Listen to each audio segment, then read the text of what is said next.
The Mackinac Arts Center is proud to present a College of DuPage Performing Arts presentation. Broadcast live from the MAC.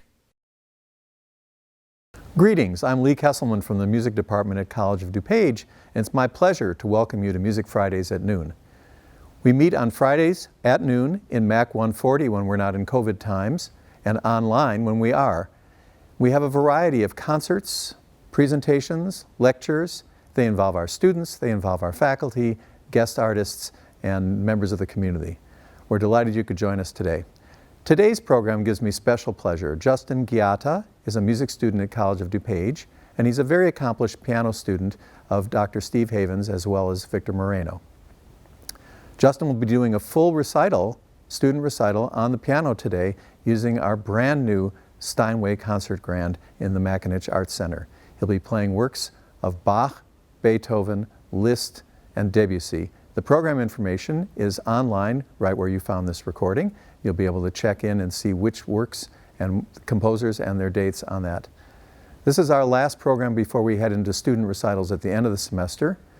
On May 7th and May 14th, we'll have mixed recitals of singers and instrumentalists who are studying music at College of DuPage with our very fine music faculty.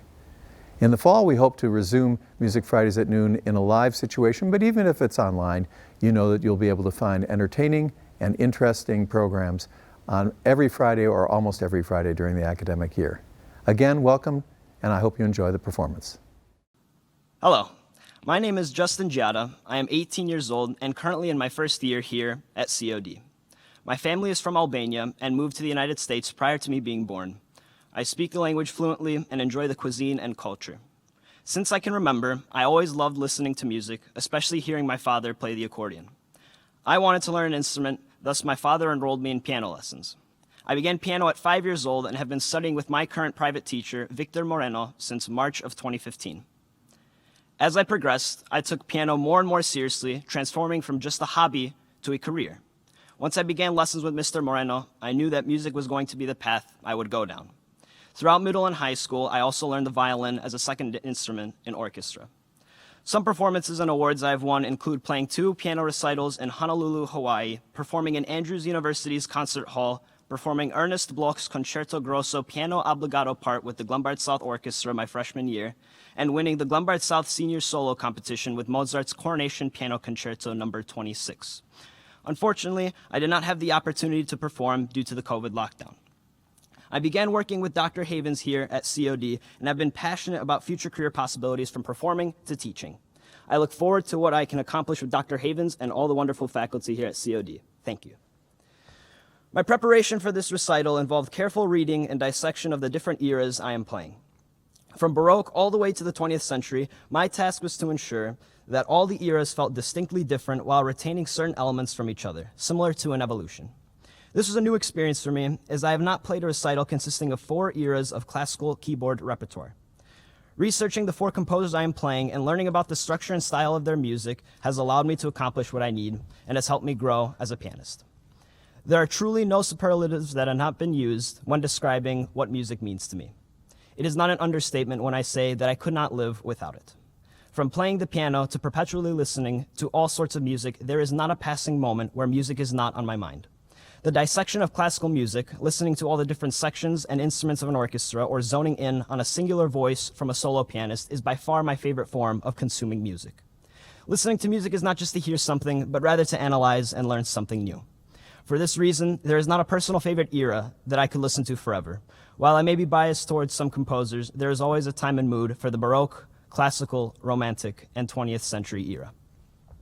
Today I will be playing 4 pieces, starting with Johann Sebastian Bach's Prelude and Fugue in A-flat major from the Well-Tempered Clavier, Book 1, then Ludwig van Beethoven's 32 variations on an original theme in C minor, followed by Franz Liszt's Legend No. 2, St. Francis of Paula, Walking on the Waters, and finally Claude Debussy's La Puerta del Vino from Preludes, Book 2. The Baroque era is said to have begun in 1600. Keyboard is usually played in an improvisatory manner, and throughout the entire era, all keyboard music was played on organ, harpsichord, and clavichord, all instruments that are quite different in comparison to the modern piano. The organ does not have strings, the harpsichord cannot play different dynamics, and the clavichord was much quieter with quicker decay. The first pianos had been created around 1698, but did not become the keyboard instrument of choice for composers until the classical era. Genres and forms varied for keyboardists by country. In Italy, the toccata, which was similar to an exercise in that it was comprised of rapid rhythmic figuration, the fantasia was a free form structure designed to sound like improvisation, and variations which took a theme and played it in different rhythms, tempos, meters, tonalities, and textures were the most popular. French and English suites were a set of dances that included allemande, courante, sarabande, gigue, and bourrie. These dances had characteristic tempos and meters. In Germany, sacred music was used as a tool for the emerging Protestant church. Bach wrote chorale-style music for worship and prayer at the church. Keyboard music grew in popularity starting in the 16th century, which aligned with Bach's lifetime. I am playing a prelude and fugue from the Well-Tempered Clavier. The two sets of preludes and fugues is one of the most important and celebrated selections of keyboard music ever written.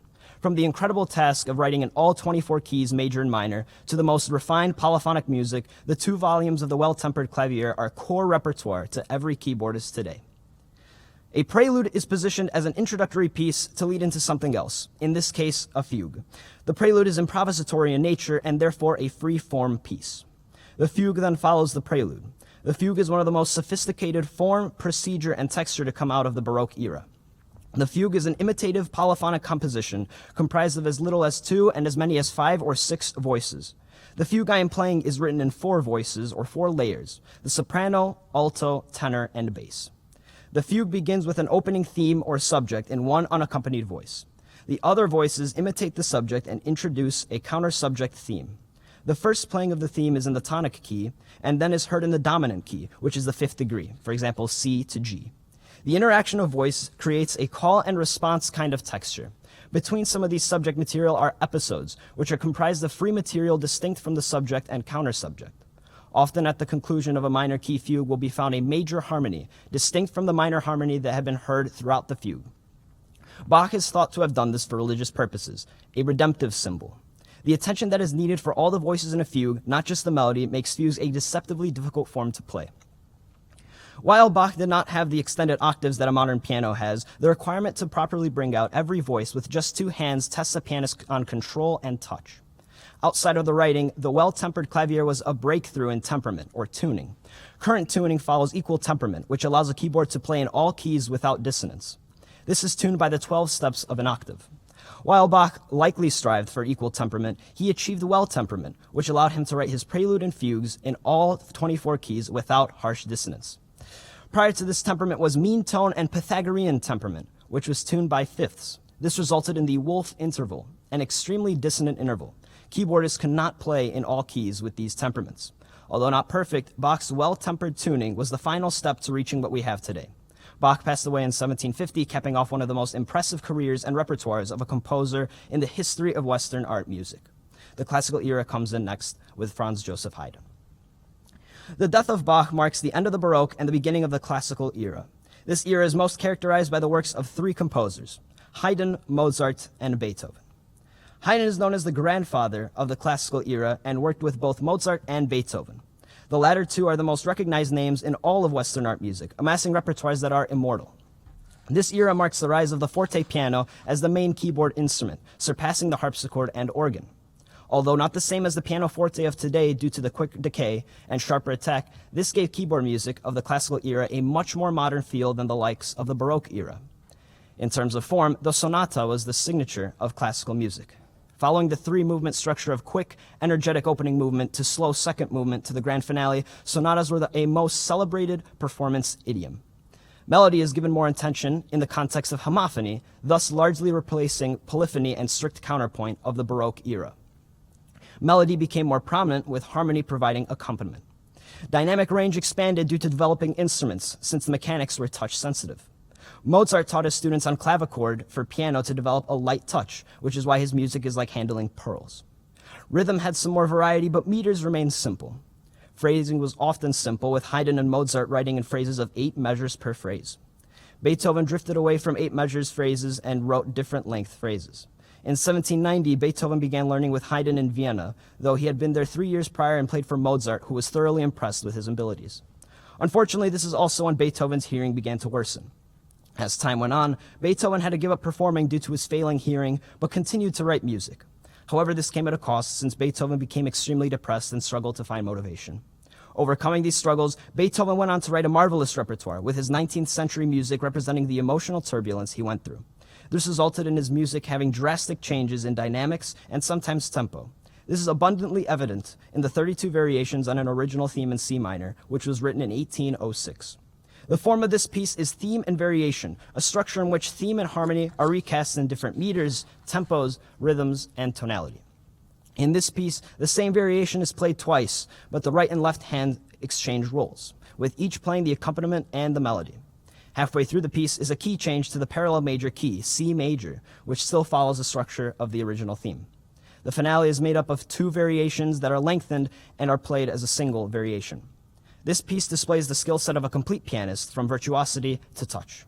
The ability to maintain different tempos in different rhythms while bearing the importance of texture, staccato legato, uneven phrase lengths, and abrupt changes in dynamics makes this a showcase of all the abilities a concert pianist must have. 18 years after he wrote this piece, Beethoven had gone completely deaf and eventually passed away 3 years later in 1827, after amassing one of the most iconic repertoires in Western art music history. His death is an ideal transfer point into the Romantic era, though it absolutely is not the exact time, since there is not one. Schubert was one of the bridge composers from classical to Romantic era, leading into a particularly beautiful movement in music. Ideally, there would be a set date for when the Romantic era started, but since there isn't, many historians have agreed on the death of Beethoven being an acceptable starting place. This also correlates well with the Romantic movement in France occurring in 1830, 3 years after the death of Beethoven. To start, the Romantic movement was all about evoking emotions. The philosophy behind composing Romantic music was to evoke emotion that could only be felt by listening to said music. Technically, this was achieved first by Beethoven, who poured an obscene amount of emotion and drama in his writing. He was also known to say that music can eclipse philosophy itself as a way of thinking and feeling. Early on in the Romantic era, the likes of Schubert, Schumann, and Mendelssohn still retained aspects of classical style in their composing, with symmetrical phrases and textures similar to that of Mozart and Beethoven. Harmony became more complex, but especially later on in the era, melody reached its logical conclusion. Simplified down to a line that was easily singable, what would be considered catchy, melody became the forefront of music making. Harmony was made up of chords and intricate runs that would fill the background and ambience of the piece, while also delivering dramatic chord progressions in tandem with the melodic line. Texture reached extreme homophony, with the harmony acting as nothing more than chord progression and filling space between melodic notes. The titans of this era's keyboard music were Franz Liszt and Frédéric Chopin. Both composers were good friends, and both shared some of the greatest keyboard skills of all time, with many considering Liszt as the greatest pianist to ever live. Likewise, both were highly revered teachers and wrote etudes for their students to play. These etudes, unlike others which were not as musically pleasing on the ears, were used as concert etudes. Liszt, in his younger years, where he was at his peak in terms of virtuosity, wrote the Transcendental Etudes. This included Mazeppa, which was a piece based on the epic poem of the same name. This is held as one of the most technically difficult pieces ever composed for piano. Concertos became more popular as well, serving as a concert piece with an accompanying orchestra. Nearly all music during this time was secular, but the story of Franz Liszt revolves around his connection with religion. Liszt was born in 1811, and when he was a child, his father taught him to play sacred music and was a very religious boy. He desired to be a priest, even though he was astonishingly gifted at the piano. Unfortunately, his father passed away in 1826 before Liszt's 16th birthday. This was devastating for Liszt, who had a very close relationship with his father. He eventually went on to teach piano and fell in love with one of his students. In another unfortunate run of events for Liszt, the student's father would not let Liszt marry her and requested he break ties with her. With his mother dissuading him from becoming a priest, Liszt fell into a deep depression and became very ill. An obituary was written for him, even though he had not actually died, since he disappeared from the public eye. Liszt regathered himself and became fluent in French, allowing him to teach in France. He met a new lover there in Marie Diagoult, and by 1838 had published his previously mentioned Transcendental Etudes as well as his 6 Paganini studies. These 2 sets are some of the most challenging music written in the era and epitomized Liszt's unbeatable virtuosity and musicianship on the keyboard. As a teacher, he invented the master class, which is used across all music schools and conservatories around the world. Later on in his life, Liszt revisited religion and pursued being part of the church. By around 1862 to 1863, he wrote the 2 Legends, right before becoming a part of the lower order of the church. Among the two legends is legend number 2, St. Francis of Paula walking on the water, a sacred piece describing the story of St. Francis sailing the water on a makeshift raft made up of his cloak and staff after getting denied entry onto the boat that would take him across the Strait of Messina. This piece is filled with large, bombastic chords as well as intricate passage work, characteristic of Romantic-era music. Based on sacred programmatic theme, the piece is through composed, comprised of an introduction, a series of elaborate restatements, and coda. The left hand provides the effect of the waves with tremolos and running scales, while the right hand sings the melodic line and the chords with it. Liszt remained religious for the rest of his life and eventually passed away on July 31st, 1886, a few months before his 75th birthday. Before the turn of the century, the modern or 20th century era came dramatic changes in musical style. The modern era of music began before the actual turn of the century, bringing about drastic changes in the way music was composed. The melodic lines of the Romantic era take a backseat to emerging harmonies and textures. Polyphony similar to that of the Baroque era returns, putting away the homophony that had been used and developed since the classical era. Harmony became increasingly dissonant and experimental. Melodic lines included those that were considered singable as well as those not singable. Different scale systems, apart from the conventional major and minor scales that had been used since the Baroque era, included the chromatic, whole tone, pentatonic, and Hungarian minor, a harmonic minor scale with a raised fourth, among others. Debussy made use of the whole tone scale, as is found in La Puerta del Vino. Rhythm and meter became radically complex, with odd numbers like 5, 7, and 11 making their way into time signatures. Multiple meters would be used both paternically and not, and oftentimes uneven rhythms fought against each other between different parts or hands. The concept behind this music was to create music not for the ears, but for the eyes. This made dissecting scores more of a treat than the listening experience. Overall, the music was not just tricky to play, but for some was difficult to listen to. Audience reaction ranged from some intrigue, some bewilderment, and disdain. Claude Debussy was not free from criticism, but received a fair amount of praise for his brilliance in keyboard playing and music making. Debussy was born August 22, 1862, and began studying with Antoinette Maltais de Fleurville. She taught him lots of Chopin, as she claimed to be a student of his, though not proven, as well as Bach. This resulted in Debussy falling in love with both composers. In just months, Antoinette Maltais de Fleurville prepared Debussy for the Paris Conservatory, where he studied with Antoine Marmontel. Debussy was reported to be an erratic student, though paired with the patience of Marmontel, the two ended up working well together. Marmontel's comments praised Debussy for his musicianship and ability on the piano. Debussy participated in the year-end competition at the Paris Conservatory, in which he placed second. After 7 years with Marmontel, Debussy began teaching as well as performing. The majority of pieces Debussy played were his own compositions, and of those compositions that he would frequently play is La Puerta del Vino Prelude, from his set of preludes. Debussy's set of preludes, titled Preludes, was different from the Well-Tempered Clavier, as his preludes not follow a pattern of tonal keys. Due to Debussy's affinity with improvisation, his preludes have a distinct improvisatory feel to them. In La Puerta del Vino, this is especially apparent when considering the structure of the piece. The left hand plays the same metric bass line throughout the piece, mimicking a habanera rhythm, which is a French dance. The right hand is completely free, with whole tone scale runs and turns that are anchored by the metric left hand bass line. The melodic line creates dissonant intervals, starting with an augmented fourth in the first melodic note. This piece is also an example of impressionistic writing that Debussy made famous. Impressionism was turned into a concept by Debussy, even though he did not like the term. Impressionistic writing was evident in Liszt and Chopin as well. The philosophy behind Impressionism was reflected in Impressionist painters and symbolist poets, which aimed to create an atmosphere or impression. Debussy's Clair de Lune is one of the most famous examples of this, where the listener is immediately transferred into a starry night with a full moon out. In the case of La Puerta del Vino, this piece accomplishes the atmosphere of being at the actual gate in Granada, Spain.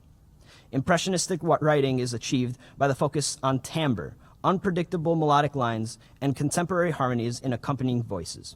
This was divergent from standard music writing. As a teacher, Debussy taught his students about the creation of sound on the piano and the manner of how a key is supposed to be played.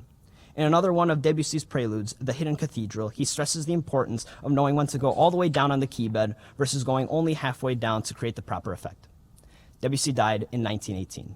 This concludes my talk on these 4 eras of music, and I hope you enjoy the music. Thank you.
Thank you so much for joining us. For more information on our performing arts ensembles and a list of upcoming events, please visit atthemac.org.